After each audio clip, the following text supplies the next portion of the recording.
दुर्गा मैया की जय।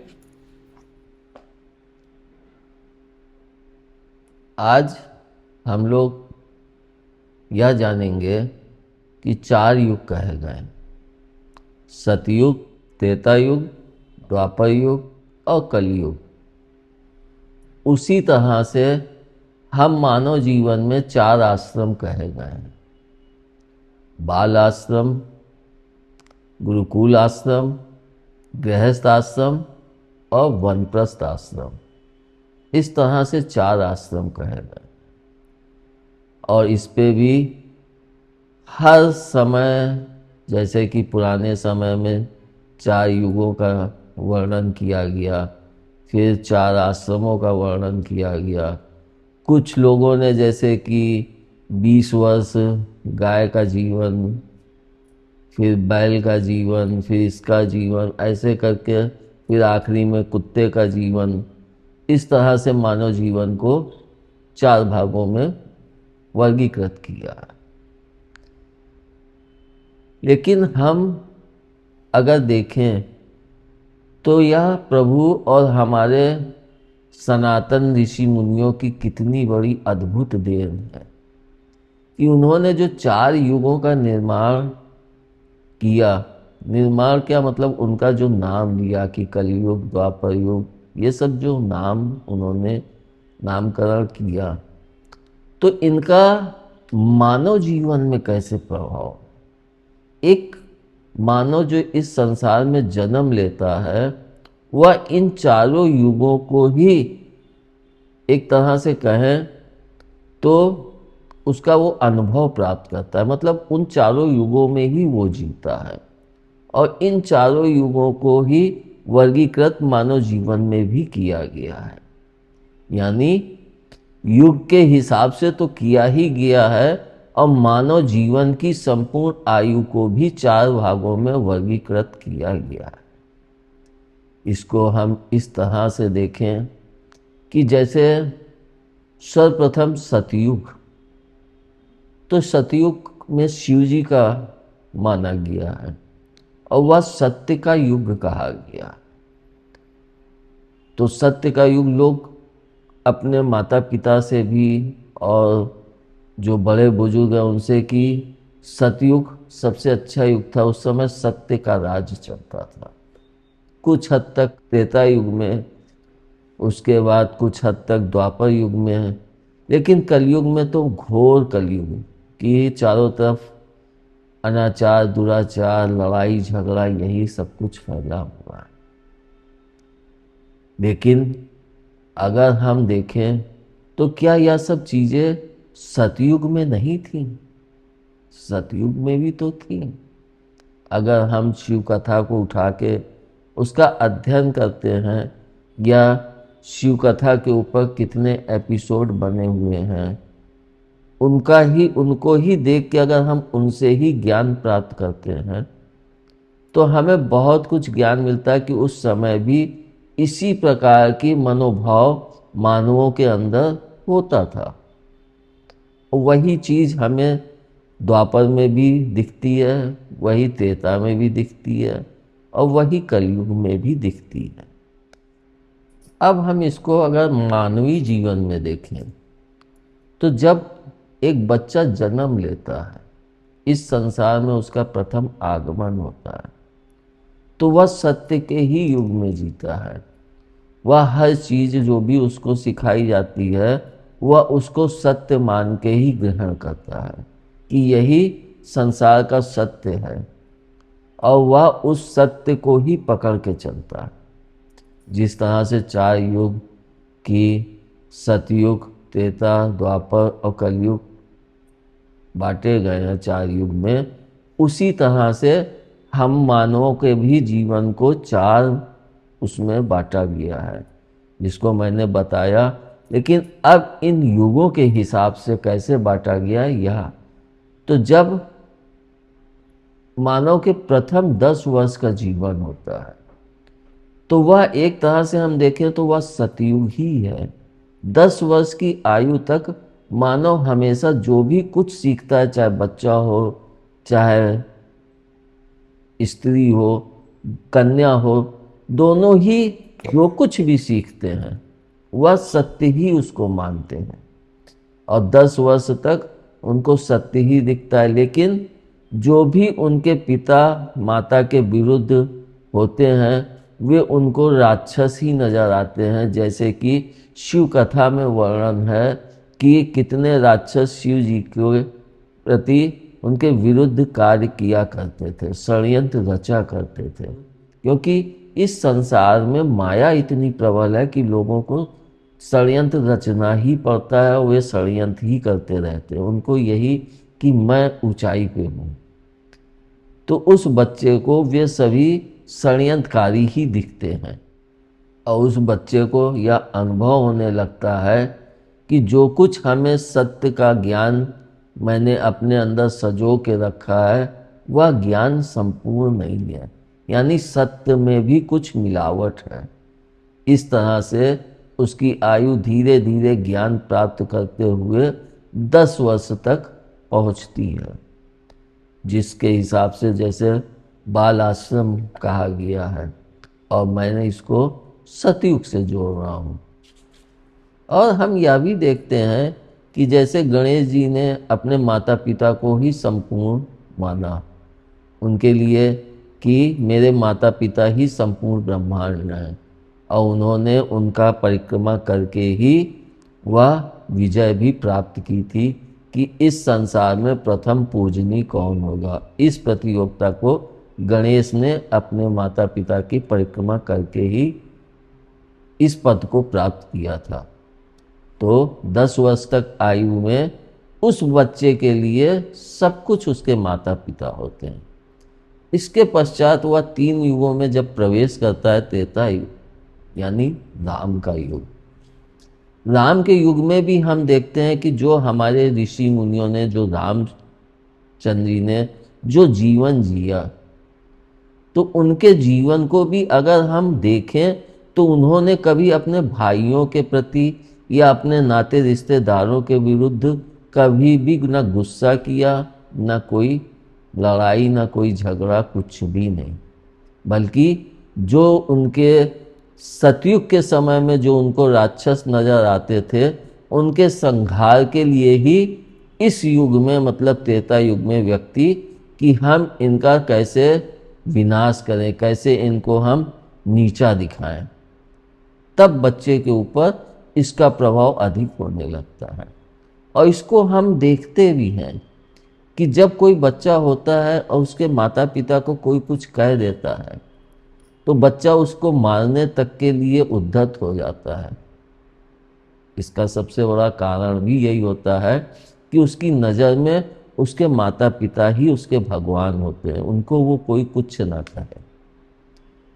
और जब रामचंद्र जी ने किसी को, तो वह भी बच्चा जब 10 वर्ष की आयु के पश्चात 15 वर्ष का त्रेता युग का जो मैंने ध्यान में ज्ञान प्राप्त किया, तो 15 वर्ष का आयु जो है वह त्रेता युग की मानी।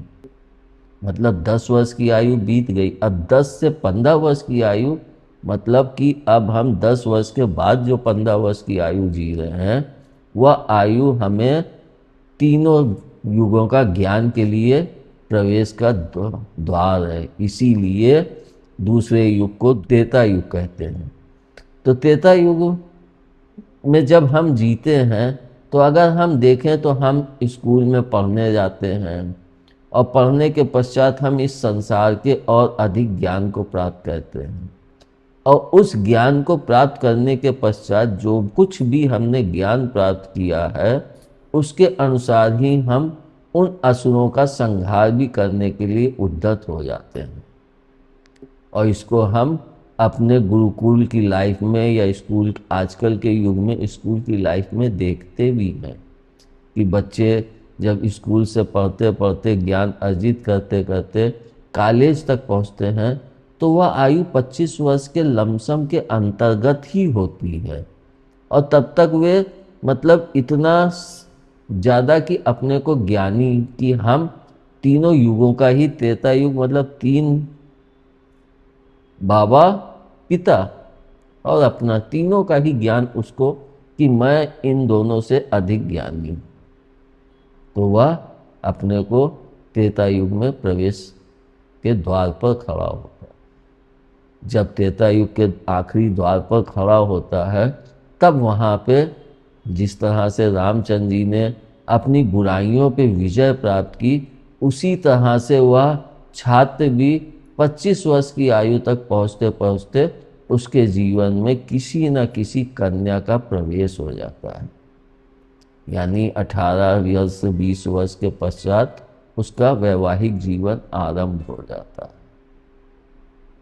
तो 2 से त्रेता युग मतलब 1 से 2 हो गए, और वह उस द्वार पर पहुंचने के लिए कि द्वापर युग की तरफ बढ़ता है। जिस प्रकार से राम ने अपने किसी परिजन को या उसके लिए कभी भी कोई वो नहीं किया, लेकिन हम यह भी देखें कि क्या उस समय में यह सब चीज़ें नहीं होती थी, कि लोग अपने भाई को नहीं मारते थे, कि लोग किसी के ऊपर आक्षेप नहीं लगाते थे। राम का जीवन में भी देखें तो सीता जी के ऊपर आक्षेप एक धोबी ने ही तो लगाया था, और रावण अपने भाई विभीषण के विरुद्ध कितना निम्नतर कार्य किया। यानी उस समय भी यह सब चीज़ें होती थी, ऐसा नहीं है कि यह सब चीज़ें उस समय नहीं होती थी। तो उस समय भी त्रेता युग में भी लड़ाई झगड़ा ईर्ष्या द्वेष ये सभी चीज़ें विद्यमान थी। यानी सतयुग में भी थी, त्रेता युग में भी थी।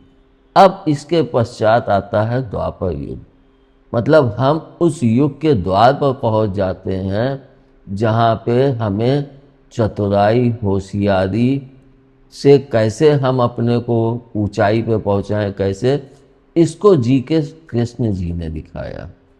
कृष्ण जी का अगर हम जीवन देखें तो उनके विरुद्ध भी तो उन्हीं के संबंधी जन मतलब उनके मामा श्री ही उनके लिए विरुद्ध खड़े थे कि किसी तरह से इस बच्चे को खत्म कर दें। तो वह बच्चा भी जब त्रेता युग मतलब विवाह हो गया तो वह भी उस पड़ाव पे आके द्वार पर खड़ा हो जाता है, द्वापर युग, जहाँ पे वह सिर्फ अपने ही लिए सोचने लगता है। मतलब पत्नी के साथ आने से गठबंधन होने के पश्चात बहुत कम ही बच्चे ऐसे होते हैं जो माता पिता और बाकी सबके विषय में सोचते हैं, नहीं तो वो सिर्फ अपनी पत्नी और अपने बच्चों के विषय में ही सोचते हैं। यानी वे उस द्वार पर पहुंचने के लिए उद्यत हो जाते हैं कि अब हमें कलयुग की तरफ बढ़ना है। और इसको हमने कृष्ण जी के जीवन को भी देखे आए कि कृष्ण जी के जीवन में जैसे कंस मामा का वो था, उसके पश्चात पांडव के विरुद्ध भी तो उनके ताऊ जी ने ही उनके विरुद्ध षड्यंत्र किया, उनके ताऊ के बच्चों ने ही, दुर्योधन वगैरह ने ही तो पांडव के विरुद्ध षड्यंत्र करके उनको राज्य से निष्कासित कर दिया। यह सब चीज़ें ही हमें शादी के बाद देखने में मिलती हैं। बहुत से बच्चों की शादी होती है तो माता पिता उनको अलग कर देते हैं। बहुत से जैसे 4 बच्चे हैं, शादी हुई, किसी की पत्नी बहुत तेज है तो उसको कि तुम अलग रहो, अपना खाना अलग बनाओ। यानी वह द्वापर युग में जो कृष्ण जी ने अपने जीवन में जी के हम लोगों को सीख दी, वही हमारा इस तीसरे युग में द्वापर युग में हम सभी इंसानों को भोगना पड़ता है। कुछ कृष्ण की तरह भोगते हैं, कुछ पांडव की तरह भोगते हैं, लेकिन भोगना तो सबको ही पड़ता है।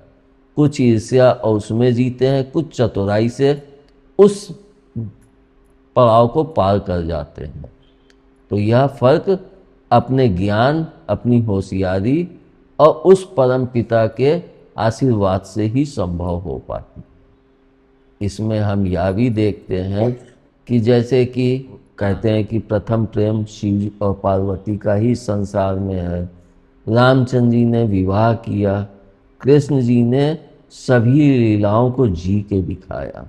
उन्होंने रुक्मणी का अपहरण किया तो राधा से प्रेम भी किया, और बाकी उनकी जितनी भी पटरानी थी उन सभी से उन्होंने विवाह भी किया। तो इस तरह से हम देखें तो वे सभी चीज़ें उन्होंने जी जो हम द्वापर युग में देखते हैं कि हम उस द्वार पे, कलयुग के द्वार पे पहुंचने के लिए द्वापर युग के अंतिम पड़ाव की तरफ, यानी इस आयु में जीते हुए बढ़ते हैं। तो जैसे कि मैंने कहा कि प्रथम सतयुग का मानव का जीवन 10 वर्ष माना, जो मुझे ज्ञान प्राप्त हुआ। उसके पश्चात त्रेता युग में 15 वर्ष माना गया, यानी 15 और 10 25 वर्ष हो गया।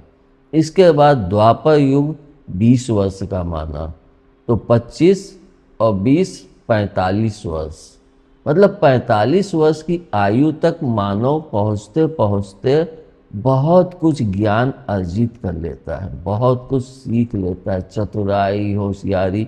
फिर वह उसी हिसाब से, बहुत से लोग मुंह के इतने मीठे होकर अपने कार्य को निकालते हैं। मतलब वह सभी कुछ हमें, कृष्ण की लीलाएं देखें तो उसमें सब कुछ हमें प्राप्त होता है। अब जब हम द्वापर युग में जी चुके, हमारे बच्चे भी बड़े हो जाते हैं, कुछ स्कूल जाने लगते हैं, तो हमारे ऊपर भी जिम्मेदारियां आने लगती हैं। यानी 45 वर्ष तक हमारा इन सब कार्यों में जीवन व्यतीत हो जाता है। तो पहला सतयुग 10 वर्ष, 15, 25 और 20 वर्ष, मतलब 45 वर्ष वो निकल गए। अब जो कलयुग आया तो वह कितने वर्ष का हो गया? 25 वर्ष। हर वर्ष 5 वर्ष बढ़ते गए। तो हम देखते हैं कि हर युग में 5 वर्ष की बढ़ोतरी हो जाती है। तो 45 वर्ष तो हमको द्वापर युग की समाप्ति तक हो जाता है। इसके पश्चात जब कलयुग आरंभ होता है तो कलयुग की आयु मानव जीवन में 25 वर्ष मानता हूँ, जिसको हम देखें तो हमारे सनातन धर्म में भी ऋषि मुनि कहते हैं कि सबसे लंबी आयु कलयुग की ही है। 25 वर्ष हर मानव के जीवन में कलयुग, यानी 45 वर्ष के पश्चात अगर उसमें 25 वर्ष हम जोड़ते हैं तो वह हो जाता है 70 वर्ष की आयु। कलयुग, इसको मैंने पहले भी एक बार वर्णन किया था। तो कल का मतलब मशीनी युग। लेकिन इसको अगर हम इस ढंग से भी देखें तो कल का युग, यानी जब वह व्यक्ति 45 वर्ष की आयु पूर्ति कर लेता है, फिर वह अपने कल के विषय में सोचने लगता है। और उसके पीछे कई कारण भी होते हैं। अपने बच्चों का भविष्य कल के लिए बनाने के लिए वह उद्यत होता है कि हम अपने बच्चों का भविष्य कैसे बनाएं, अपने बुढ़ापे के लिए कैसे हम क्या चीज़ जोड़ के रखें, कैसे उसको इतना सुंदर कि हमारा बुढ़ापा आराम से कट जाए। यह सब सोचते करते उसके अंदर 70 वर्ष तक इतनी हिम्मत रहती है कि वह धीरे धीरे, मतलब कलयुग की समाप्ति तक वह क्षीण होने लगता है। एक तरह से देखें तो व्यक्ति 45 वर्ष के बाद ही अपने आगे के उसके लिए कि हमें रुपए पूंजी जोड़ के रखनी है, अपने बच्चों का भविष्य बनाना है, इन सब विषयों में सोचता है। तब तक वह इन सब विषयों में नहीं सोचता है, वह सिर्फ पिता हैं, विवाह हो गया, अपना एक जीवन उस तरह से व्यतीत करता है। लेकिन 45 वर्ष बाद उसकी सोच इस तरफ मुखातिब होने लगती है। अब 25 वर्ष तक वह इन्हीं सब सोचों में कि कैसे हम बनाए, कैसे अपने बच्चों का शादी विवाह, तो यह सब चीज़ें उसके सामने आ जाती। तब वह ईर्ष्या द्वेष सब में इतना ज़्यादा गिर जाता है कि हमको सिर्फ अपना परिवार ही नज़र आता है और कुछ नज़र नहीं आता है।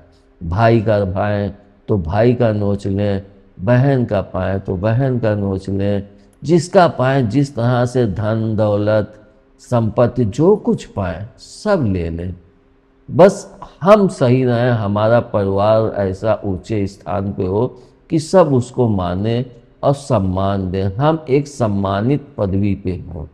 हर इंसान के हर घर में आप देखेंगे यह चीज़ आपको वहाँ पे दिखेगी ही दिखेगी। यानी हर एक को इस मार्ग से गुजरना ही पड़ता है। हर एक घर में ही यह क्रियाएं होती ही नहीं। तो हम जब कलयुग में प्रवेश करते हैं 45 वर्ष बाद, तो 25 वर्ष तक हम कुछ भी नहीं सोचते हैं, जो होगा देखा जाएगा। लेकिन कुछ लोग जो सनातन भगवत मार्ग पे चल रहे हैं, भगवत भजन और वे सत्य का मार्ग पकड़े हुए हैं, तो वे पाप कर्म से बचते हुए आगे बढ़ते हैं। लेकिन बहुत से लोग अगर हम देखें तो बहुत ज़्यादा तादाद होती है, लोग ये सब नहीं सोचते हैं।